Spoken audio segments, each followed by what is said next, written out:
সবাই একটু আমাদের চ্যানেলটি সাবস্ক্রাইব করে দিন, তাহলে নিয়মিত গল্প দেব। দুজন বাচ্চা হাত ধরাধরি করে স্টেজের উপরে হেঁটে হেঁটে আসছে। দুজনের গায়ে শুভ্র পোশাক, পূর্ণর গেট আপ ঠিক ছোট্ট প্রিন্সের রূপ নিয়েছে। পাপড়ির গায়ে উলের তৈরি একটা হোয়াইট কালারের ড্রেস, সাদা সাদা নগ্ন দুটো পায়ে লাল আলতা, হাতে টুকটুকে লাল মেহেদি আর মাথায় একটা দোপাট্টা। তুষার কন্যার ওড়নাটাও উল সুতা দিয়ে তৈরি করা হয়েছে। মেয়েটার মাথায় সাদা ভৃঙ্গরাজ ফুলের ক্রাউন। আয়েশা শিখিয়ে দিয়েছে দুই ভাই বোন হাত ধরে হেঁটে হেঁটে বাবার কাছে যেতে। তারা সত্যি সত্যিই হাত ধরে হাঁটছে। দুজনকে দুটো সাদা কবুতরের বাচ্চার মতো লাগছে। উপস্থিত জনতা হাঁ হয়ে দেখতে লাগলো পাপড়ির পিঠে লাগানো দুটি ডানা, যা এদিক ওদিক নড়ছে। একটা সাদা অ্যাঞ্জেল হাঁটি হাঁটি পা করে অগ্রসর হচ্ছে সামনের দিকে। মুয়াজ শেখ গিফট করেছে ব্যাটারির দুটো দানা। ব্যাটারির মাধ্যমে এই ডানা নড়াচড়া করে। পাপড়ির ওড়নার কারণে ব্যাটারি ঢেকে আছে, আর তাই একদম রিয়েল দেখাচ্ছে কৃত্রিম ডানা। দুটো ডানার মাঝে তুষার কন্যার ওড়না ভাঁজ হয়ে পড়ে আছে পা পর্যন্ত। পূর্ণ বোনকে শক্ত করে ধরে রেখেছে। পাপড়ি বলল, ভাইয়া কি হয়েছে তোমার? আমাকে এভাবে টাইট করে ধরছো কেন? সহজ সরল উত্তর দিল পূর্ণ, বইন তুমি আকাশে উইরা যাইবা, হের লাইগা আমি টাইট কইরা দইরা রাখছি। তোমার দুইটা ডানা হইছে, তাই বাতাসে তুই উইরা গেলে আমি খপ কইরা দইরা রাখমু, বুঝিলা এইবার? পাপড়ি হেসে বলল, আমি মরে যাব না। আচ্ছা, যদি আকাশে চলে যাই তাহলে তুমিও আমার সাথে চলে যাবে? মনে থাকবে? আচ্ছা, মনে থাকবো। দুইজনে পাখির মতন উইরা এরপরে আবার নাইমা যাবো। কিন্তু পাখি যদি আমার পেন খুইলা নিয়ে যায়, আমি কি লেংটু হইয়া আকাশে উড়মু? নিচে খাড়াইয়া খাড়াইয়া মাইনসে আমার সব দেখা নিব না? আমি শরম পাইতাম না? পাপড়ি খিলখিল করে হেসে উত্তর দিল, আমি তোমাকে আবার দোপাট্টা দিয়ে দিব, তুমি এটা দিয়ে সব লুকিয়ে রাখবে। পাখি যদি এইটাও নিয়ে যায় পরে কি তা হইব? পাখি কইব, ওই দেখ লেংটু আইছে, পরে আমারে নিয়ে সবাই হাসাহাসি করব। আমি আকাশে কেমনে যাইমো বইন? তাহলে একটা কাম করি, আব্বার মতন একটা ছোট্ট পিন্দা লই। আব্বাই একটা ছোট্ট পেন পিন্দে, আমি দেখছি। আব্বাই কইছে আমি লম্বু হইলে আমারেও কিনা দিব। আমি এখন আব্বার একটা জাঙ্গু পেন পিন্দা আনি। পাপড়ি না বুঝে প্রশ্ন করলো, জাঙ্গু পেন কি ভাইয়া? জাঙ্গু পেন ছেলে মানু পিন্দে। আমি একদিন আব্বাই একটা জাঙ্গু পেন দইরা পিনতে নিচ্ছিলাম, পরে আম্মাই তাড়াতাড়ি আমার হাত থাইকা পেন নিয়ে গেছে। জাঙ্গু প্যান্টটা পছন্দ হয়েছিল, কিন্তু পিনতে দিল না মাম্মাই। এরপরে আব্বাই কইছে আমার একটা এমন পেন আইনা দিব, আমিও পেন্নু, এরপরে তোমার লোকে আকাশে উড়মু। পাখিরা আমারে আর লিংটু বানাইতে পারবে না। এখন এই পেনের ভিত্তে জাঙ্গু প্যান্ট পইরা আই, তুমি ইত্তু খালাও। পাপড়ি বোকার মতো দাঁড়িয়ে রইল। দুজনকে এক জায়গায় স্থির হয়ে ফিসফিস করে কিছু বলতে দেখে আধামের কপালে ভাঁজ পড়ল। জোরে ডেকে জিজ্ঞেস করলো, তোমাদের কি হয়েছে? আসছো না কেন? পূর্ণ হাত উঁচিয়ে শুধালো, আব্বু ছুত্তু পেন আনতে যায়, এই পেনের নিচে জাঙ্গু প্যান পিন্নু। আধামের মুখ থেকে রক্ত সরে যাওয়ার উপক্রম। অক্লিষ্টে ঝোঁক গিলে চিবিয়ে চিবিয়ে বলল, তাড়াতাড়ি আসে, না হলে আপনাকে প্যান্ট ছাড়াই রাখবো। পূর্ণ মুখটা মলিন করে বলল, তুমি পিনলে আমিও পিনবো। আমার একটা জাঙ্গু প্যানও আয়না দেয় না। নানারে কমু ছোট্ট পেন আয়না দিতে, এখন খালি জাঙ্গু প্যান পিনটা থাকমু। আমি ছোট্ট মানু, ছোট্ট পেন পিনমু। আধাম কপাল থাবড়ায়। ভাগ্য ভালো জাঙ্গু প্যান ছোট্ট প্যান এই শব্দগুলো কেউ বুঝতে পারেনি। আধাম শেষবারের মতো বলল, এখনই আপনার আম্মা আসবে, তাকে বলে দিব জাঙ্গু প্যান্টের কথা। পূর্ণ তরাক করে পাপড়ির হাত ধরে হাঁটতে হাঁটতে বলল, না গো, কইয়া দিও না। এরপর দুজনে হেঁটে বাবার কাছে পৌঁছলো। আধাম বক্স থেকে বের করলো একটা ব্রোচ। নিজে ব্লেজারের সাথে সেই ডিজাইনের ফ্লাওয়ার ব্রোচ পরেছে, ছেলেকেও সেই ডিজাইনের ব্রোচ পরিয়ে দিয়েছে। বাপ্পাটার সাজ এখন পুঙ্খানুপুঙ্খ একরকম। পূর্ণ ভোতা মুখে বলল, আমার একটা জাঙ্গু পেন কিন্না দিবা? তুমি পিন্দা আছো আমি জানি, আমি দেখছি, আমার একটা পিন্দাই দিলা না তুমি। এই বেটা, তুই জানিস এই প্যান্ট কি? আমি জানি, ছেলে মানু এই প্যান্ট পরে। মুখটা বন্ধ রাখ বাজান, নিচের সব বন্ধ করাই লাগি, মুখ বন্ধ করতাম না। মুখ বন্ধ করলে আমার নিচের সব খইলা যাইব। তুমি দুইটা পেন পিনছো, এখন আমিও দুইটা পেন পিনমু, এরপরে মুখ বন্ধ করমু, নিচের সব বন্ধ কইরা দাঁত বন্ধ কইরা দিমু। দাঁতে দাঁত চিপে আধাম শুধালো, তোর প্যানের ওইসব নেই, অর্ডার দিয়ে তারপর বানাতে হবে। তোর মাপের ওইসব নেই, অর্ডার দিয়ে তারপর বানাতে হবে। আইছা বানাইয়া দিলেই চলে। এখন থাইকা দুইটা পেন পিনমু। হি হি, তুই পারলে দুইটা কান চারটে পড়বি। এত পেন পইরা কুতুকুতু খেলতে পারতাম না, এত পেন পইরা কুতকুত খেলতে পারতাম না, খালি জাঙ্গু প্যান একটা পিনমু। আচ্ছা বাজান পড়িস, এইবার জবানে তালা লাগা। পূর্ণ চট করে কিছু মনে পড়ার ভঙ্গিতে বলল, আমি মুতু করলে কয়টা প্যান খুলমু? লম্বু প্যান খুইলা ছোট্ট প্যান খুলতে খুলতে হিসু পইরা যাইব না? থাক আব্বা, আমি একটাই প্যান পিনমু।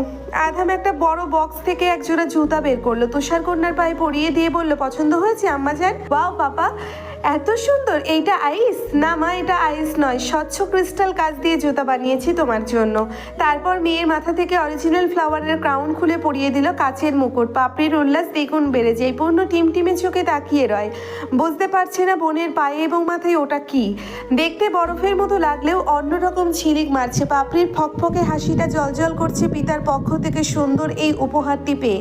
অত্যাধিক নান্দনিক এই জুতো, কাচের জুতা হওয়ায় লাল আলতা স্পষ্ট দৃশ্যমান হয়ে আছে। পাপড়ির মুখটা অতিশয় উৎফুল্লতায় হা হয়ে আছে। পূর্ণ ঝুঁকে জুতার উপর আঙ্গুল ছুঁয়ে বলল, ও আব্বা, তুমি জাদুর জুতা কই পাইছো? পূর্ণ গলগল করে আরো কিছু বলছে, তবে আধামের কর্ণে প্রিয় কন্যা এবং পুত্রের কথা বোধগম্য হচ্ছে না। অপূর্ব সুন্দরী রমণী বাবার হাত ধরে সিঁড়ির উপর পা দিয়েছে। 5টা সিঁড়ি পার করে সাদা কার্পেটের উপর খালি পায়ে হেঁটে হেঁটে আসছে পিতা পলাশ মিয়ার হাত ধরে।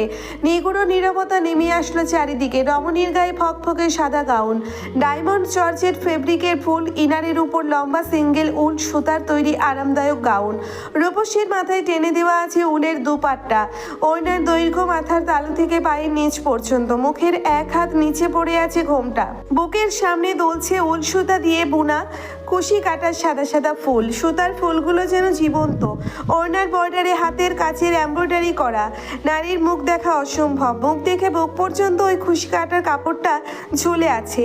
হাতের কবজিতে সফট কাপড় দাঁত কামড়ে লেগে আছে। ভয়ঙ্কর সৌন্দর্যটা হলো উল সুতা দিয়ে সম্পূর্ণ ওড়না তৈরি করা হয়েছে। শুধু তাই নয়, রেশমি সুতা দিয়ে সিল্কের গাউনে ছিটা ছিটা ভৃঙ্গরাজ ফুলের আকৃতি দান করা হয়েছে হ্যান্ড এমব্রয়ডারির মাধ্যমে।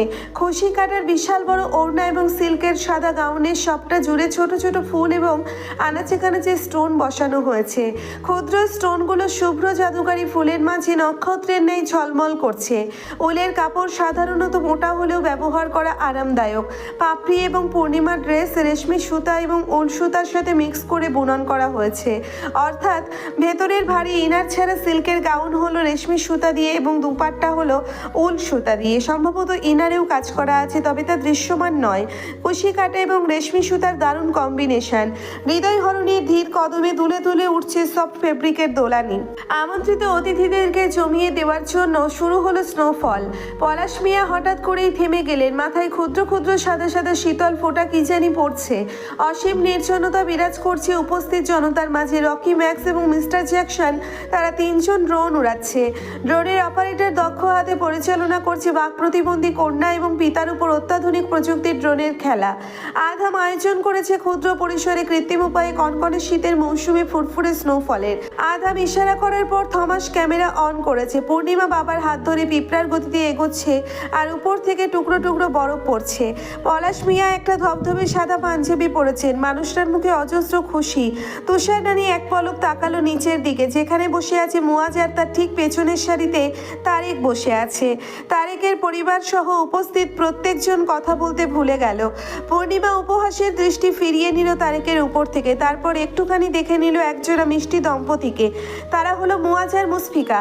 মুয়াজের সুলতানাকে পূর্ণিমার নিকট মনোমুগ্ধ লেগেছে। এমন একজন নারীর জন্য সুদর্শন সামর্থ্যবান পুরুষ বছরের পর বছর অপেক্ষা করেছে এবং সর্বোত্তম সম্মান দিয়েছে। হাসি ফুটল পূর্ণিমার অধর জোড়ায়। ওড়নার নিচ থেকে মুসফিকার বেশভূষা আর একটু পরখ করে নিল। তাকে সাজানোর সময় সুলতানা মুসফিকা শাড়ি পরিহিত ছিল আর বাইরে বের হওয়ার সময় আবৃত হয়ে বের হয়েছে। সুলতানার ছোট্ট একটা উদ্ধৃতি থেকে পূর্ণিমা অনেক কিছুই রপ্ত করেছে। আধাম যেমন তার পরিচিত মানুষজনও তেমন। বিশেষ করে মুয়াজ যেমন তার স্ত্রীকে খোলামেলা অবস্থায় বের করে না, তেমনি আধামও চায় না পূর্ণিমা খোলামেলা অবস্থায় বের হোক। শালীন ও মার্জিত বেশভূষায় বের হওয়া সর্বোৎকৃষ্ট পন্থা। এখন থেকে পূর্ণিমা বোকার মতো আর কখনোই অসচেতন হয়ে বাড়ির বাইরে বের হবে না। মুখ খোলা রেখে একদিন হসপিটালে যাওয়াতেই আধাম ওই রকম রিয়াক্ট করেছিল। গাউনের উপরে লম্বা ওড়নাটা ফাঁকা ফাঁকা খুশি কাটার কারুকার্য হলেও চোখ মেলে তাকালে অদূরের সবকিছু আবছা হয়ে দেখা যায়। পূর্ণিমা স্পষ্ট দেখতে পেল পুরুষ মহিলা সবার সম্মোহিত চোখ তার উপরে থাকলেও মুয়াজের দৃষ্টি অবনত। সে তার সুলতানার হাতের আঙ্গুল ধরে আছে। কোলে ঘুমন্ত শাহজাদিয়ার বড় শাহজাদা, সুলতানার কোলে ছোট্ট শাহজাদা। ড্রোনের আওয়াজে বাচ্চাদের ঘুমের একটু ব্যাঘাত ঘটেছে। 3টে ছানাপোনা বাবা মায়ের কোলে শান্তির ঘুম ঘুমাচ্ছে। পূর্ণিমা এবার চোখটা সরিয়ে নিল এবং দেখতে পেল নিজের সন্তানদের। পাপড়ির মাথাটা একটা মুকুট দেখা যাচ্ছে। বাচ্চা দুটো হৈ হৈ করছে বরফ খণ্ড নিয়ে। পাপড়ি যখনই নড়ে তখনই ওর ডানা দুটো হেলে দুলে যায়। ওইটুকু মেয়েটা দিব্যি হেঁটে বেড়াচ্ছে নিজের চেয়ে বড় এক ওড়না মাথায় নিয়ে। পূর্ণ এবং পাপড়ি ফড়িংয়ের মতো তিরিং বিরিং করে ওদের মাকে টুকটুক করে দেখে স্টেজ থেকে নেমে গেছে। এই দুটো বিচ্ছু এখন ড্রোনের অপারেটরদের জ্বালাবে।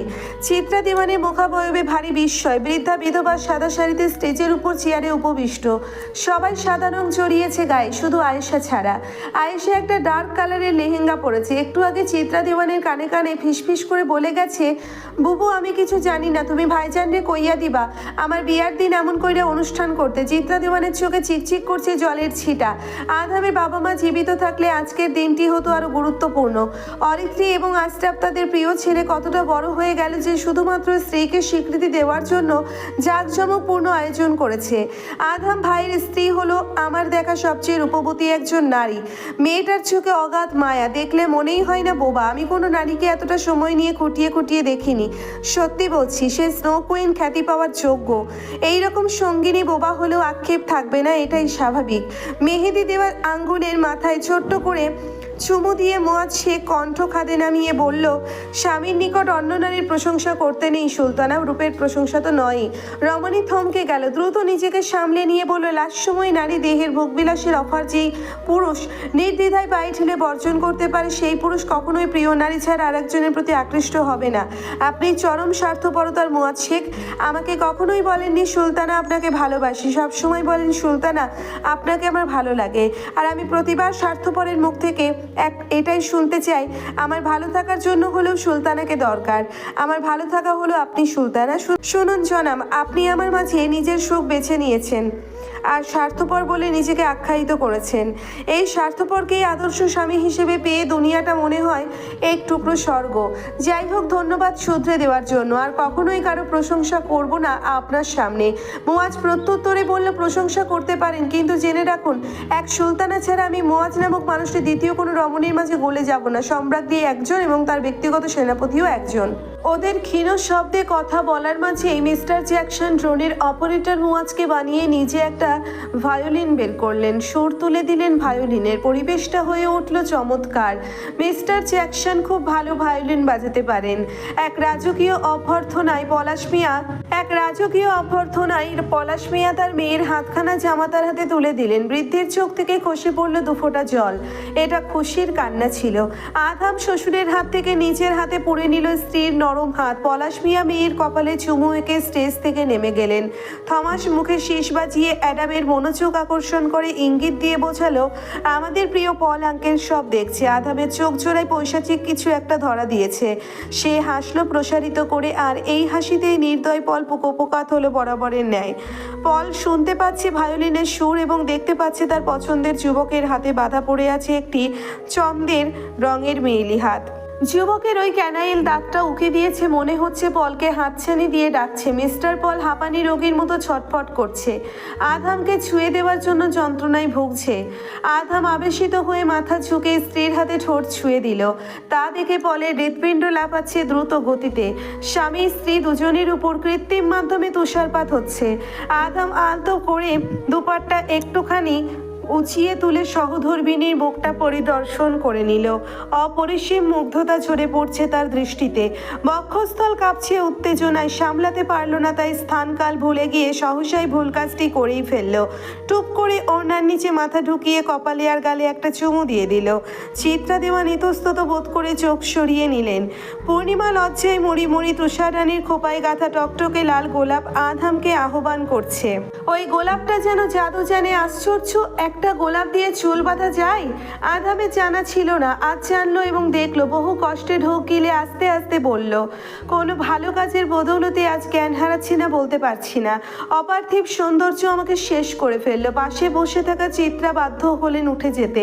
ভায়োলিনের সুরে সুরে তার নাতি পাগল হয়ে গেছে। দাদি হয়ে নাতির এসব কাজকর্ম স্বচক্ষে দেখা লজ্জাজনক। এটাই তো চেয়েছিলেন তিনি, তবে বাড়াবাড়ি রকমের এমন কিছু দেখতে পাবেন কল্পনাও করতে পারেনি। হয়নি।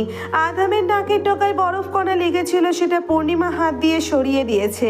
আর পূর্ণিমা ঢেকে রাখা মাথায় অনেকগুলো বরফ কণা পড়েছিল, সেগুলো আধাম আলতো করে সরিয়ে দিয়েছে। পলাশ মিয়া নিচে দাঁড়িয়ে চোখ ভরে মেয়ের শোকটা দেখছেন। আধাম প্রিয় স্ত্রীর মাথায় কাচের কাউন পরিয়েছে, ক্রিস্টাল কাচ কেটে এই মুকুল বানানো হয়েছে। তারপর সে হাঁটু গেড়ে বসলো এবং শুভ্রময়ীর ডান পা নিজের উড়ুতে তুলে দিল, আর তারপর সযত্নে একটি জুতা পরিয়ে দিল পা গলিয়ে। এ যেন রূপকথার গল্প। কোন রূপকথার রানীকে তার রাজার অভ্যর্থনা জানিয়েছে রাজকীয় ভঙ্গিতে। এক রাজকীয় অভ্যর্থনায় মুখরিত হলো মানবীদের হৃদয়। পূর্ণিমার চক্ষুদয় ছানা পড়া। এত বরফের জুতা, কিন্তু ঠান্ডা লাগছে না কেন? পাপড়ির পা এবং মাথায় একই জুতা এবং মুকুট, হুবহু বরফের মতোই দেখাচ্ছে জুতা জোড়া। রিয়েল দেখাচ্ছে, কারণ হলো অ্যাক্রিলিক কালার দিয়ে জুতার সাইডে ফোটা ফোটা নকশা করা হয়েছে, যেন বরফ গলে বেয়ে বয়ে নিচে পড়ছে। চীনের সাংহাই শহরে ইউনিক ডিজাইনের জুতা বানাতে অর্ডার করেছে আধাম। সাধারণত এই ধরনের জুতা শখের বশে পড়ে থাকে, শখের জন্যেই এই জুতা ব্যবহার করা হয়, তাই বেশিক্ষণ পায়ে রাখা যায় না। হাই হিল হলেও চওড়া করে নিচে শার্ট বানানো হয়েছে, তাই হুটহাট পড়ে যাওয়া থেকে রক্ষা পাওয়া যাবে। এক জোড়া ছোট এবং এক জোড়া বড় জুতা এটার জন্য আধাম ম্যাক্সকে চীনে পাঠিয়েছে। অবশ্য অল্প সময়ে হাতে পেয়েছে মুয়াজের সাহায্য। মুয়াজ এখানেও সাহায্য করেছে, কেননা চীনের সাংহাই শহরে মুয়াজের পেইন্টিং সেল হয়েছে, সেই সুবাদে সহযোগিতা করতে পেরেছে। মিলার ভেতরটা টুকরো টুকরো হয়ে ফানা ফানা হয়ে গেল। এখানে না আসলেই ভালো হতো, অন্তত জেলাস হয়ে পুড়ে মরতো না। বেহুদা কারণে ঈর্ষা কাতর হচ্ছে নিচে বসে থাকা সবাই। কৌতূহল চেপে বড় বড় চোখে ওই ক্রাউন আর জুতাকে বরফ ভেবে নিয়েছে। স্বচ্ছ কাঁচ দিয়ে প্রস্তুত করা এই জুতা বড্ড আকর্ষণীয় আর নজর কাড়া। এতে আলো পড়ছে আর হীরের মতো দ্যুতি ছড়াচ্ছে। ক্রিস্টাল কাছে আঙ্গুলে টোকা দিলে দারুণ সুরেলা ঝনঝনে শব্দ হয়, এবং সাধারণ কাচের চেয়ে এটি ওজনে কিছুটা ভারী। সাদা রঙের সাথে শ্যাওলা রং মিলিয়ে জমাট বরফের রংটা বের করা হয়েছে। শুধু তাই নয়, এক দেখায় যে কেউ অবশ্যই মনে করবে বরফের জুতা থেকে ফোঁটা ফোঁটা করে বরফ গলে বের হচ্ছে। আর মাথায় মুকুট ল্যাবে কাস্টমাইজ করা হীরা বসিয়েছে। পায়ের সামনে উপরিভাগে ক্রিস্টালের গায়ে ছোট ছোট মুক্ত বসিয়েছে। মুক্তাগুলো রং করেছে দুধ সাদা রঙের। এই কারণে দেখা যায় স্নোফলের কারণে জুতার উপর বরফ জমে আছে। আধাম পাগল হয়ে গেছে। এক দৃষ্টিতে সফেদ পায়ে তাকিয়ে থেকে আচমকাই ঠোঁট ছুঁয়ে দিল গোড়ালির উপরে। পূর্ণিমা হ্যাঁচকা টানে পা সরিয়ে নিতে চাইলেও পারল না। আধাম এই দুনিয়ায় নেই, আর তারেকের বাবা অন্যদিকে মুখ ঘুরিয়ে নিয়েছে। তৌসিফ মুখে হাত দিয়ে মিটি মিটি হাসছে, আর বাদবাকি সবার কোটর থেকে চোখ বেরিয়ে যাওয়ার অবস্থা। রকি চিল্লিয়ে বলছে, hey Adam, control brother, please control. Adam এক ঝলক তাকালো থমাসের ক্যামেরায়, তারপর বলল, নো কন্ট্রোল। হুট করে থমাস অফ করে দিল ক্যামেরা। হাজার হাজার মাইল দূরে অবস্থান করা পল অজ্ঞান হয়ে নিচে পড়ে গেছে। এদিকে পূর্ণিমা আড়ষ্ট হলো স্বামীর পাগলামিতে। পূর্ণ কোমরে হাত রেখে বলছে, দিল তো চুমাটা দিয়ে আমারে কয় মানুষের সামনে না কইতাম, আর নিজেই সব্বার সামনে চুমাচুমি লাগাইয়া দিচ্ছে। হসপিটালে ডাক্তাররা বলা বলি করছে ডক্টর আধাম কত রোম্যান্টিক আর যত্নশীল। পূর্ণিমা বোবাতা শুনতে পেয়ে একটু আগে যারা অবজ্ঞায় ঠোঁট উল্টেছিল, তারাই এখন আকাঙ্ক্ষা পোষণ করছে। যদি পূর্ণিমার জায়গায় নিজে বসতে পারতো, আধামের মতো হাজবেন্ড যদি ভাগ্যে নসিব হতো, সিনিয়র ডাক্তাররা বাকরুদ্ধ। তারেক নির্লিপ্ত চোখে দেখছে, আর অন্ধকারে তলিয়ে যাচ্ছে ক্রমশ সুন্দর ভায়োলিনের সুর, ও তার কাছে বিষাদ আর বিষাদ। পূর্ণিমা করুণ নেত্র পল্লবী তাকিয়ে আছে তার পা ছেড়ে দিতে। আধাম ছাড়ছে না। বরফের মতো দেখতে ক্রিস্টাল কাচের জুতা পরিহিত শুভ্র পরীকে হেনস্থা করছে উড়ুতে জোর করে চাপিয়ে রেখে। স্বামী বসার, স্ত্রী আপাদমস্তক শুভ্রতায় মুড়িয়ে দাঁড়িয়ে আছে। আধাম এবং পূর্ণিমা উভয়ের দৃষ্টি উভয়ের মাঝে বিলীন। জ্যাকসন চোখ বন্ধ করে এক নাগারে ভায়োলিন বাজিয়ে যাচ্ছে। ড্রোন ওড়ানো বন্ধ হলো, আর শেষবারের মতো ঝরে পড়লো বরফ কুচি। আধামের চুলে বরফের চাদর বিছিয়ে গেছে। এরপর হলো নাটকীয় মুহূর্ত। আধাম উঠে দাঁড়ালো এবং আচমকায় স্ত্রীর কোমরে হাত রেখে গোল গোল করে বিরতিহীন ঘোরাতে লাগলো। অপ্রস্তুত পূর্ণিমা ঘাবড়ে গিয়ে স্বামীর কাঁধ খামচে ধরেছে। থমাস তাড়াতাড়ি ভিডিও অন করে মিস্টার পলের ইন্টারনেটে সংযোগ করেছে। বেচারা জ্ঞান ফিরলে এমন ছটকা খাবে যে হার্ট অ্যাটাক করতে পারে। জ্যাকসন ভায়োলিনের সুর পরিবর্তন করেছে, রোমান্টিক গানের সুর তুলেছে। রোমাঞ্চকর একটি মুহূর্ত তৈরি হলো। কারো মুখে রা নেই, সবাই নিজ নিজ জায়গায় বসে বিরল মুহূর্ত দেখছে আর গিলছে। ভ্রমণের ফলে পূর্ণিমার জুতা পা থেকে খুলে ছিটকে দূরে গিয়ে পড়েছে। পূর্ণ একটা জুতা কুড়িয়েছে, আর পাপড়ি আর একটা জুতা কুড়িয়েছে। বেলি ড্যান্সের কাপল যেভাবে অনবরত ঘুরে আধাম সেভাবে ঘুরছে সাদা পরীর সুগঠিত কোমরে হাত রেখে। কপত কপতি দুজনেই সাদা পায়রা রঙের পোশাকে আচ্ছাদিত, তাই বেলি ড্যান্সে কাপলের রূপ নিয়েছে। রাতের আকাশের নিচে ধূসর মেঘেদের দলের বুক চিরে মেঘের রাজ্য থেকে জমিনে নেমে এসেছে এক সুস্থি পরী। এই পরীর জবান নেই, আছে নীরব দৃষ্টি। এই পরীর কণ্ঠস্বর নেই, আছে নির্মল চাহনি। পূর্ণ বাকবাকুম হয়ে বলছে, আব্বাকু আমার আম্মারে তাত্তানি নিচে নামাইয়া দাও, আমার আম্মার মাথা গুত্তাচ্ছে। তার পাশে হৈ হৈ রব উঠেছে। ডক্টর আধাম কেয়ারিং রোম্যান্টিক সবাই যেন রূপকথার জগতে প্রবেশ করেছে।